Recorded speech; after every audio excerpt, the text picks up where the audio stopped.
My fiancée insisted I use my inheritance to pay off her $120,000 in mystery debt before the wedding. I said, of course, we're a team. Then I hired a forensic accountant who discovered the debt was a down payment on a condo, co-owned by her ex. 34 male, I'm in the middle of, well, I guess you'd call it a re-evaluation of my entire life. My fiancée Naomi, 31, and I have been together for 4 years, engaged for 6 months. The wedding is in 3 months. Everything was, I thought, perfect. Stressful, with all the vendor deposits and seating charts, but perfect. We live together in my condo. I own it. She moved in 2 years ago. 2 months ago, my grandfather passed away. It was tough, but he lived a long life. He left me a very significant inheritance. After all the taxes and probate, about $500,000 landed in my new investment account last week. I told Naomi, of course. She was sympathetic about my grandpa, but also excited for our future. Then, 3 nights ago, the bomb dropped. She sat me down on the couch, full on tears. Her hands were shaking. I thought something terrible had happened to her family. Naomi, Theo, I have to tell you something, and I'm so ashamed. I don't know how to say it. Me, babe, what is it? You can tell me anything. We're a team. I have debt, a lot of debt. From before I met you, it's just been haunting me. Okay, like credit card debt? How much are we talking? It's $120s in dollars. I just stared. $120,000? How? She's a marketing manager. She makes good money. How, Naomi? Student loans? What is that from? It's complicated. I made some really bad investments, and I helped a friend who then bailed on me, and I was left holding the bag. It's just a private loan, and the interest... Theo, it's crushing me. I've just been managing it. But now... She looked up at me, her eyes just full of tears, and I now realize something else. Naomi, I can't start our marriage like this. I can't bring this shame into our new life. It'll ruin us. And then, your inheritance. It felt like a sign, like the universe was giving us a clean slate for us. My stomach felt weird, cold. This was the first I'd ever heard of it. 4 years. But I love this woman, or I thought I did. Me, of course, honey, we're a team. You're right. We'll handle it together. We'll pay it off. The relief on her face was immediate. She hugged me, crying about how I was her savior. But that cold feeling didn't go away. $120,000 private loan from a bad investment? It just didn't sound right. Yesterday morning, I told her my plan. Me, babe, I spoke to my financial advisor. He's managing the inheritance, and he said paying off a loan like that is smart, but he needs all the paperwork. You know, the loan agreement, the creditor's contact info, the payoff statement, just standard procedure so he can wire it and make sure it's all closed out legally. She stalled just for a second, but I saw it. Oh, right, paperwork. It's not like a bank, it's a private lender. It's really embarrassing. Can't you just give me the money and I'll pay it? I don't want your advisor to see my mess. No, he's a professional. He handles this stuff. It's better this way. In fact, he's rolling my inheritance into a trust before we get married, just for long-term planning. And he said, as part of that, we need a full picture of all our combined liabilities. He actually recommended a forensic accountant just to do a quick audit and clean up our finances before we legally merge them. It's just smart planning, right? So we start fresh, like you said. I smiled, the we're a team smile. I'll just have the accountant reach out to you for the info. It'll be totally professional. He'll handle everything. She had to agree. She couldn't not agree without looking suspicious. Oh, wow, a forensic accountant. That's thorough. Okay, yeah, smart. She looked pale, really pale.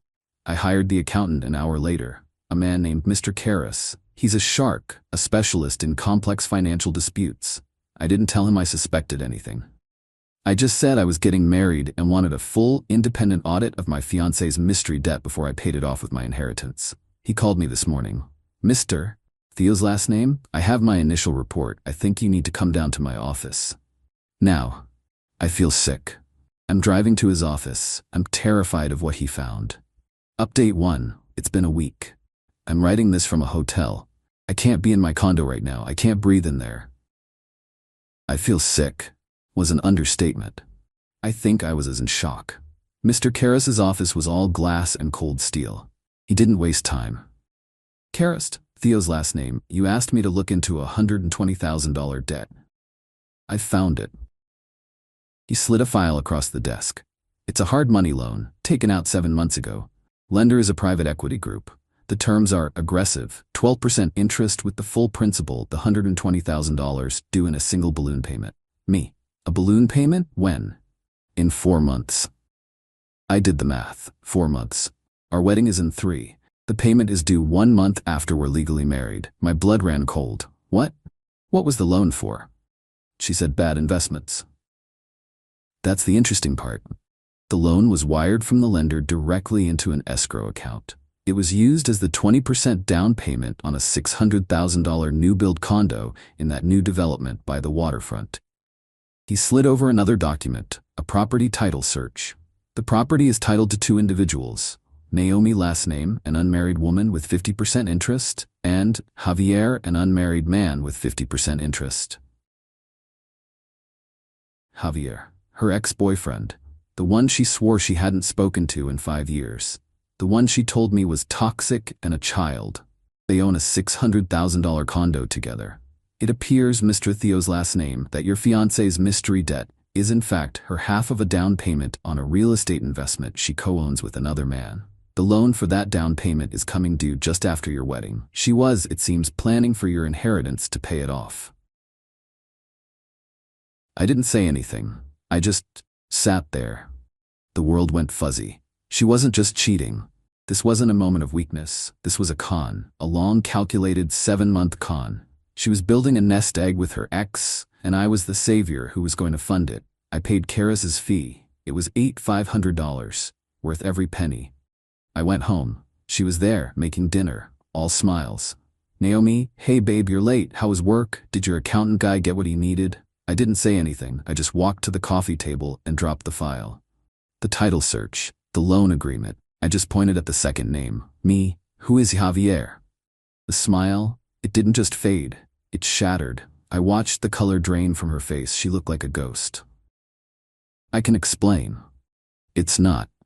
It's not what it looks like? Please, try. Explain how you accidentally co-own a $600,000 condo with your ex-boyfriend. Explain how your mystery debt is actually a hard money loan you were planning to con me into paying with my dead grandfather's money after I'd married you. She just stared at the papers. She was caught. Completely. And then the tears came, but this time they weren't the ashamed tears. They were angry tears. The mask was off. It's an investment. It's for us, for our future. I actually laughed. It was a horrible, bitter sound. Our future? I don't see my name on that title. I see Javier's. Because I knew you'd overreact like this. You're so controlling about money. Javier got us in on the ground floor. That condo is already worth $650,000. It's an asset. I was bringing an asset to this marriage. You were bringing a lie and a loan. You tried to steal $120,000 from me. It's not stealing if it's for us. God, you're so paranoid. This is what I have to deal with. I was going to add you to the title after we were settled. After the loan was paid, with my money. You promised you'd pay it. You said we're a team. You promised. The sheer blinding entitlement. She was mad at me for catching her. I just felt empty. The love was gone. It evaporated in Karis's office. Get out. What? You're kicking me out of our home? It's my condo, and the wedding is off. I'm not marrying a con artist. Get your things. Now, you can't just do this. We have deposits, my dress, my mother. You are not doing this to me. I am. You have 1 hour to pack a bag, then I'm changing the locks. Get out. She started screaming, throwing things, saying I was the liar, that I was the one ruining everything. She left. She called her mother Beatrice. I could hear Beatrice shrieking through the phone. I packed a bag and went to a hotel. I couldn't be there. This morning, I got a text from Javier and 3 missed calls from Beatrice. This is not over. Final update. It's been 3 weeks. Not over was the understatement of the century. The escalation was impressive. First, Beatrice. She didn't just call. She showed up at my condo. I'd gone back to get the mail and check the new locks. She banged on the door until I answered. Beatrice, Theodore, you have ruined my daughter. You have embarrassed our entire family. You canceled a 300-person wedding over email. I'd sent a mass email to the vendor list and guest list. Wedding canceled. Fiancée found to be in a long-term financial and personal partnership with her ex-boyfriend.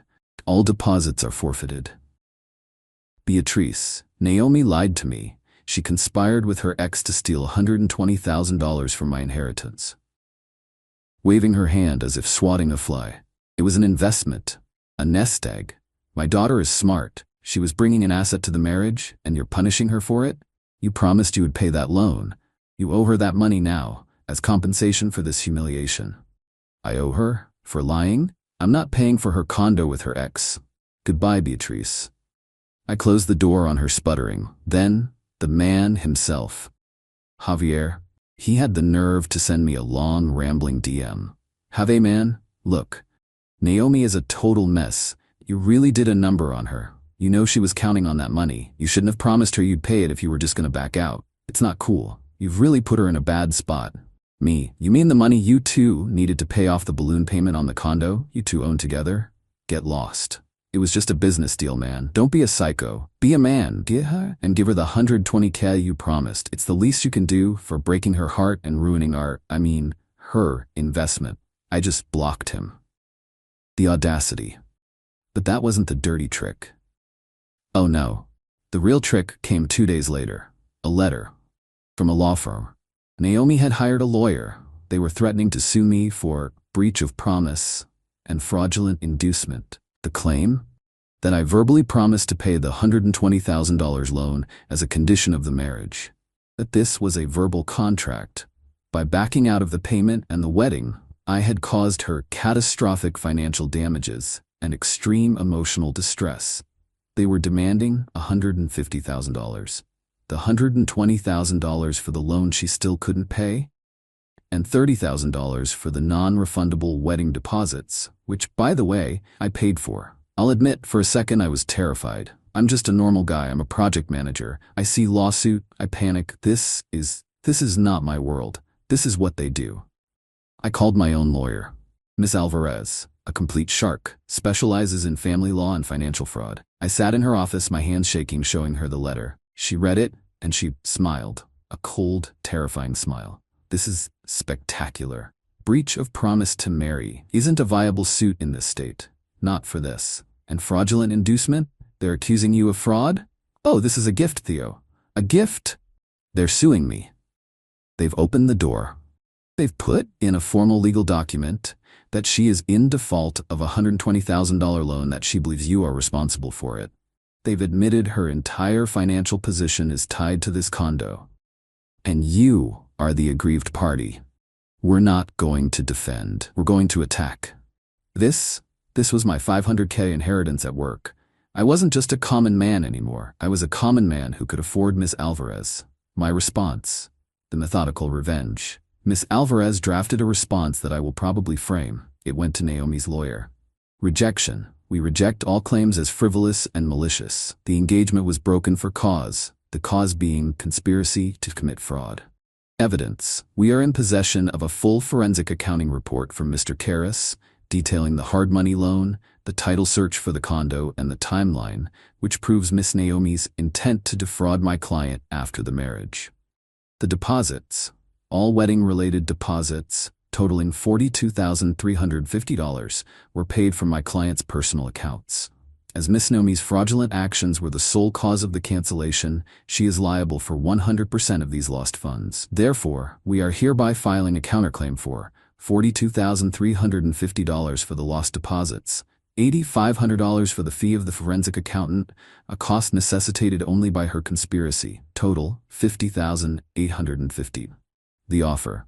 However, in recognition of their past relationship, my client will agree to drop his very strong civil fraud and conspiracy claims if Miss Naomi immediately files a formal withdrawal of her frivolous suit and signs a full release of all claims forever.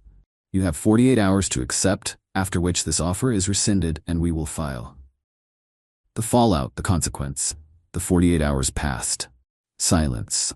So we filed. We served her. Apparently Naomi's lawyer, upon seeing our evidence, the Karras report, the title search, fired her as a client. He knew she had lied to him. He knew he wasn't getting paid. This This is where it gets dark and real. The balloon payment on the $120,000 hard money loan came due last week. Naomi and Javier, naturally, could not pay. These aren't student loans. This isn't a credit card. This is a hard money lender. They don't send polite letters. They immediately started foreclosure proceedings. I got a call. A sobbing, screaming, hysterical call from Naomi, using Beatrice's phone since I'd blocked her. Naomi, Theo, please. They're taking the condo. The lender. They're taking it. You have to help me. This is your fault. You backed out. You promised. My fault. You tried to steal from me, Naomi. You lied for 7 months. It was an investment. We were going to be rich. We were going to flip it. Now I'm going to be ruined. They're going to sue me. My credit, my life. Theo, please, just give me the $120,000. I won't sue you. I'll do anything, please.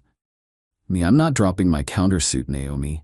You owe me $50,850. You should talk to your lawyer. Oh wait, I hung up.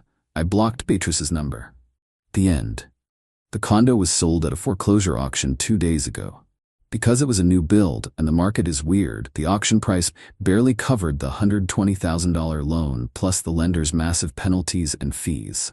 Naomi and Javier lost their entire $120,000 investment. It is gone. Vaporized. They're blaming each other, naturally. I heard from a mutual friend that Javier has skipped town. He was probably just on the title, and she was the only one on the hook for the loan. And my countersuit? She had no lawyer. She never responded. She was served with a default judgment. She now legally owes me $50,850. I got a text from that same mutual friend yesterday. Naomi had to move back in with Beatrice. She's completely broke. And she's telling everyone that I am a monster who bankrupted her over a simple mistake. Last I heard, she was trying to file for bankruptcy. The bankruptcy will almost certainly wipe out the $50,850 judgment she owes me. I'm never going to see that money. And that's the real part. I won, but I am still out over $50,000 for the wedding deposits and the accountant. That's the price of the lesson. It's not a happy ending. I'm not hiking or living my best life. I feel hollow. But I'm safe. I still have the vast majority of my inheritance. She has a bankruptcy filing, a foreclosure on her record, no condo, no ex, and no fiancé. She played a stupid, vicious game. She lost. That's not revenge. It's just math.